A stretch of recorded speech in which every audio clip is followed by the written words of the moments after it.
It's a bit of a head-scratching moment for democracy, isn't it? It really is. You see these reports, Freedom House, The Economist, saying we're in this global slide. Their index hit a 2-decade low. Yeah, it looks pretty grim on paper sometimes. Feels like authoritarianism is just marching on.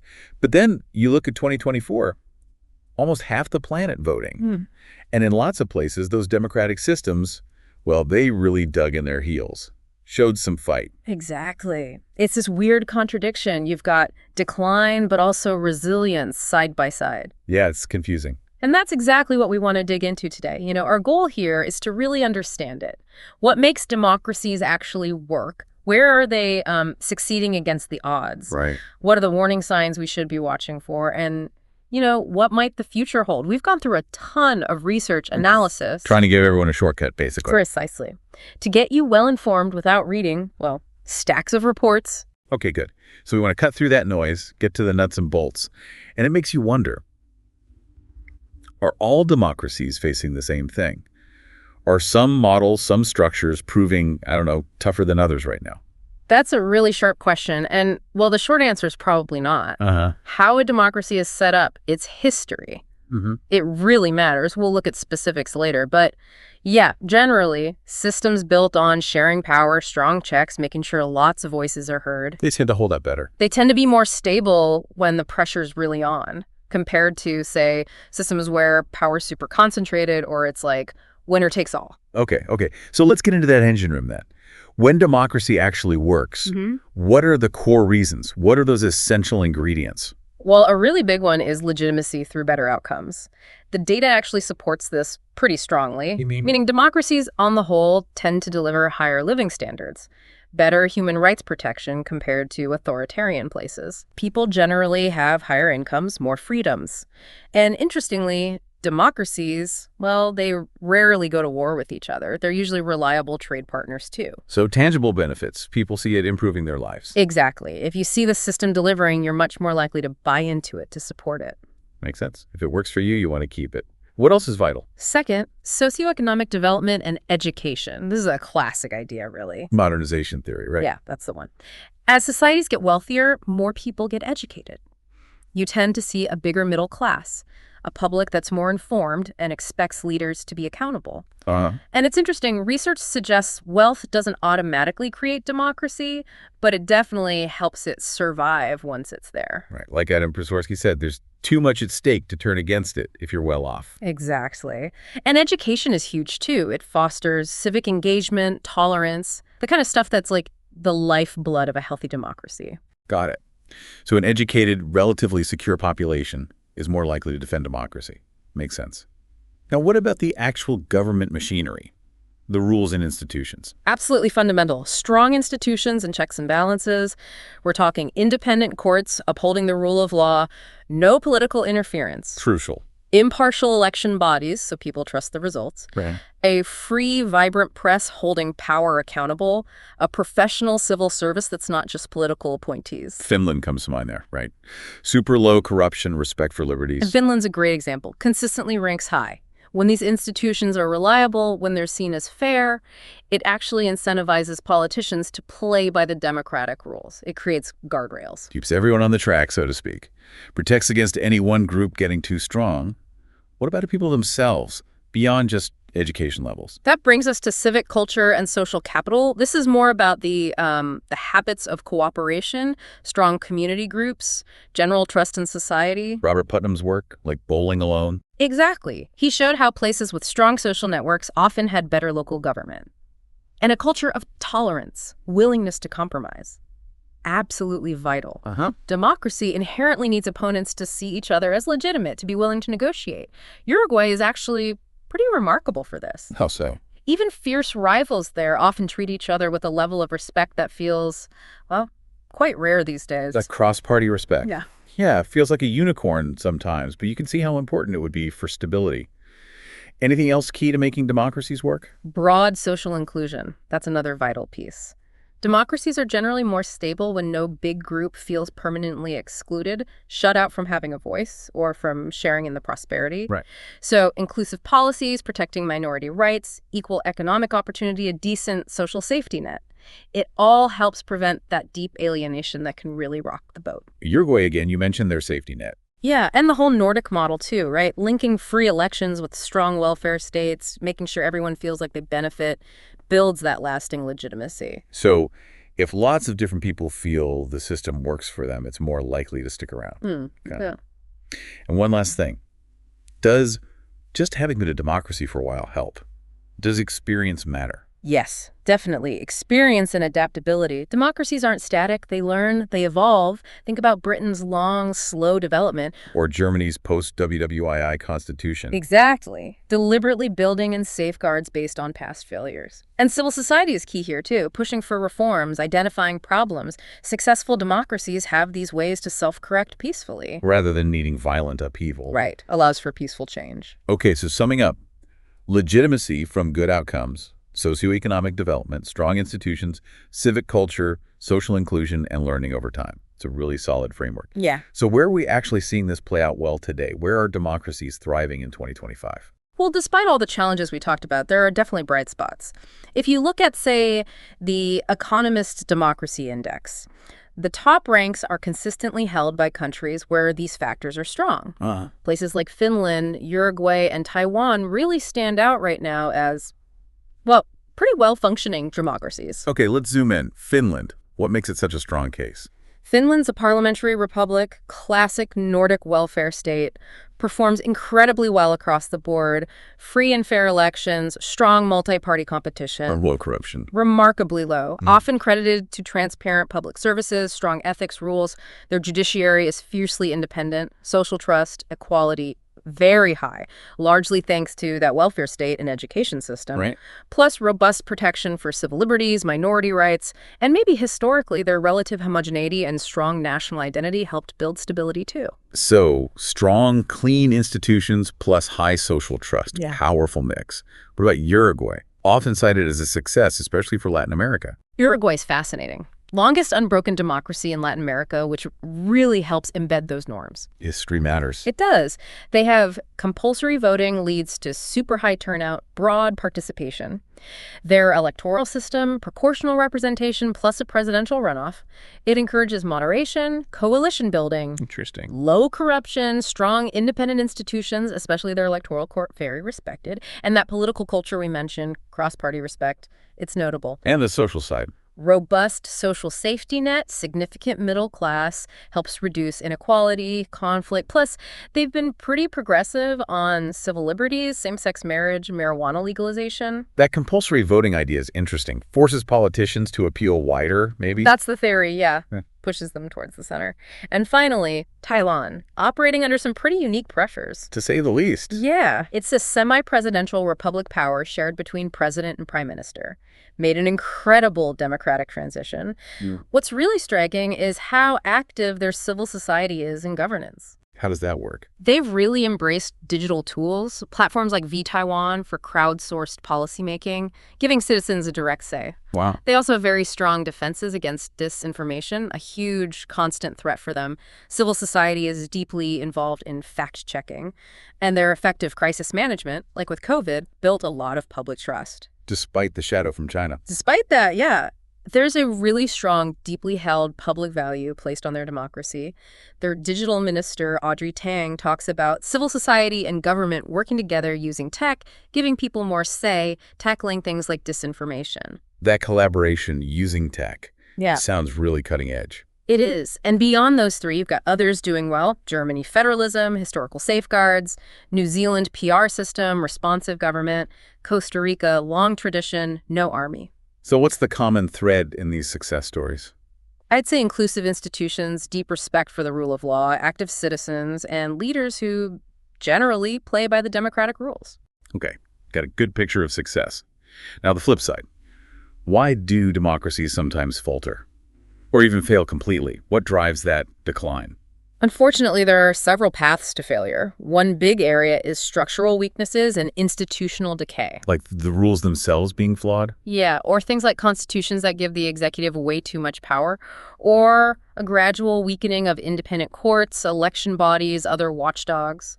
Hungary under Viktor Orban is, well, a prime example. Right. He's systematically captured institutions, rewritten the constitution to favor his party, gerrymandered districts, all technically through legal means. It leads to what some call electoral autocracy. Looks democratic, but isn't fair. Exactly. Yeah. And there's also an argument from Juan Lintz that presidential systems might be more vulnerable to instability, especially in really polarized societies, that potential for deadlock. It's that slow chipping away, the death by 1,000 cuts that feels really insidious. Yeah. What else pushes democracies down? Political polarization and extremism. Huge danger. When society splits into hostile camps, partisan, ethnic, religious, porous, it just shreds the willingness to compromise, to accept losing an election. We see that in the U.S., right? The U.S. is a stark example. Bitter divisions, rise of extremism, questioning election results. Like in 2020, that kind of toxic polarization eats away at democratic norms. Yeah. And ideologies like identity politics or majoritarian nationalism, think India under Modi, can fuel it too. Stigmatizing dissent, treating minorities like second-class citizens. That feeling that the other side isn't just wrong, but illegitimate, maybe even dangerous, very corrosive. What about money? Economics. Economic disparity and frustration, definitely. Yeah. Huge inequality can make people disillusioned with democracy, creates fertile ground for populists. Makes them open to radical change. Yeah, people feel left behind, the system isn't working for them. They become receptive to anti-establishment figures, authoritarian promises. We saw elements of this in Venezuela, Turkey, even in rich countries like the U.S. Wealth gaps fuel that sense the system is rigged. And economic shocks. Big shocks can destabilize things, too. Think Greece after the financial crisis, or Sri Lanka more recently. So if democracy isn't delivering economically for enough people, its legitimacy takes a hit. What about corruption? Corruption and lack of rule of law, incredibly damaging. When corruption is rampant, public trust just evaporates. Makes people desperate for change, maybe. It can increase the appeal of strongman leaders promising to clean house, even if it means ditching democratic norms.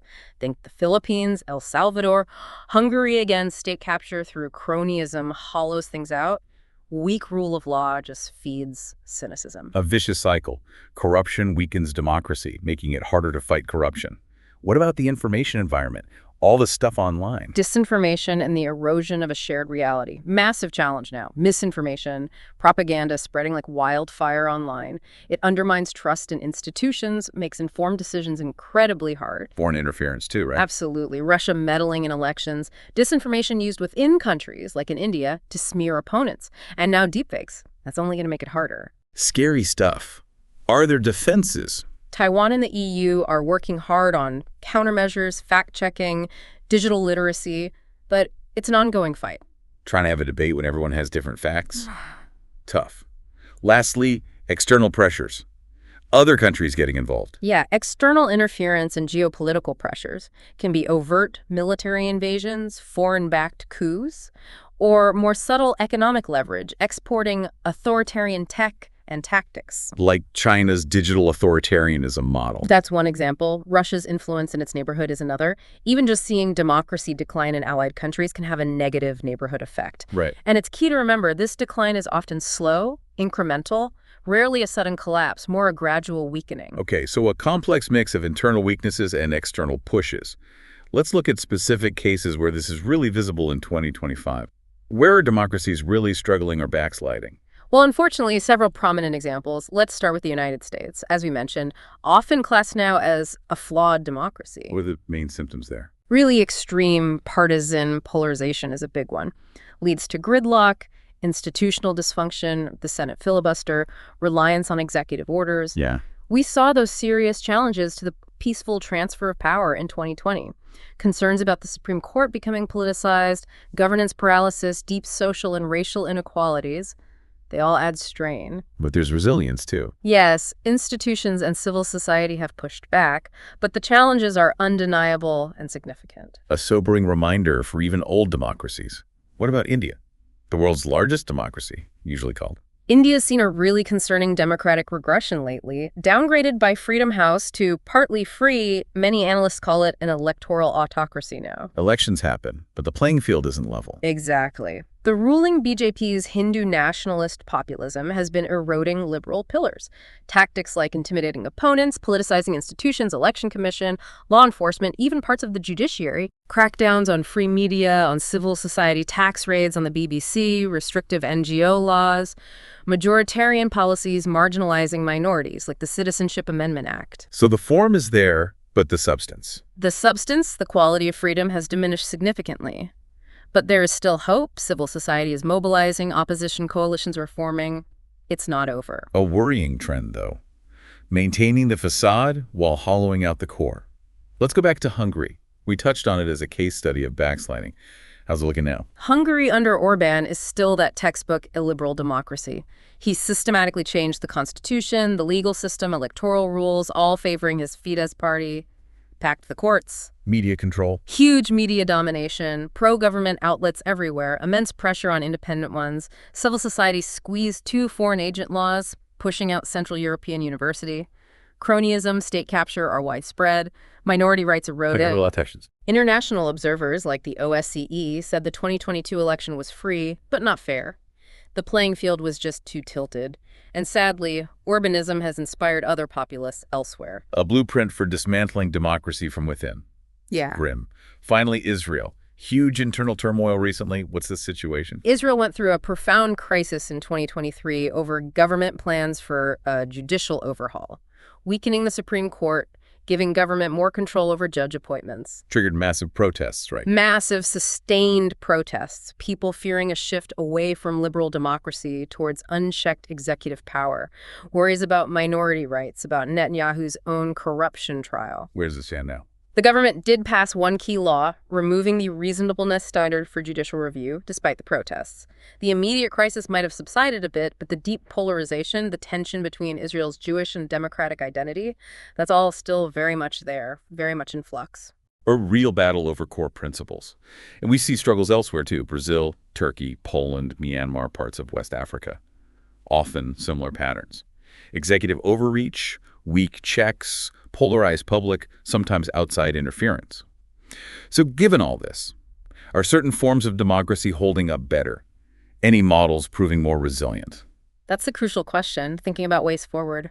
And yeah, some interesting trends emerge when you compare models. For instance, parliamentary systems often seem more resilient than presidential ones. Why is that? In parliamentary systems, you have that fusion of executive and legislative power. And crucially, the ability to remove a leader via a no-confidence vote. That can prevent the kind of prolonged deadlock you sometimes get in presidential systems, where the president and legislature might have separate, conflicting mandates. Less chance of total gridlock. Potentially, yeah. And historically, many long-lasting, stable democracies are parliamentary. Makes sense. That built-in accountability mechanism. What about how we actually vote, the electoral system? Also really important. Proportional representation, PR systems, where party seat share matches vote share pretty closely, tend to foster multi-party systems, often leads to coalitions. More inclusive. Generally, yes. Wider representation, often more moderate, consensus-based policy. Look at Finland, Uruguay, both use PR. They've mostly avoided the extreme polarization you see in majoritarian or first-past-the-post FPTP systems. Like the US, UK, India. Right, where large chunks of voters can feel unrepresented. There's a growing argument for PR, or maybe ranked choice voting, in countries really struggling with division. So systems encouraging more voices, needing consensus, seem more stable.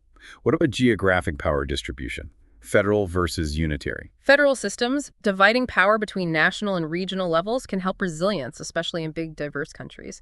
Allows local autonomy, adds another check on central power. Germany, Canada, the US are federal. Well, you need democracy upheld at the regional level, too. Unitary states can act faster, maybe, but power is more concentrated. So for large, diverse nations, some federalism or devolution often seems to boost stability. Finding the right balance. What about involving citizens more directly? The interest in direct and deliberative democracy is really growing. Referendums can be tricky, compare Switzerland's use versus Brexit. But deliberative democracy, especially citizens' assemblies, shows real promise. Getting ordinary people together, giving them information, letting them discuss complex, polarizing issues to find consensus. Like Ireland used for same-sex marriage and abortion. Exactly. A powerful example. These mini-publics can inject reasoned judgment, maybe build trust back. So Structured, thoughtful citizen engagement helps overcome limits of just voting every few years. What about experts? Independent bodies. Right. Technocratic governance and independent institutions. Insulating key functions, central banks, courts, election commissions from day-to-day politics can provide stability, ensures consistent application of rules, laws. Like Germany's Bundesbank or Chile's Electoral Commission. Good examples. But crucially, you have to balance that technocracy with democratic accountability. It can't be totally unchecked. Okay, so no single magic bullet, but it sounds like parliamentary systems, PR, citizen engagement, strong independent institutions. That mix looks pretty robust for the 21st century.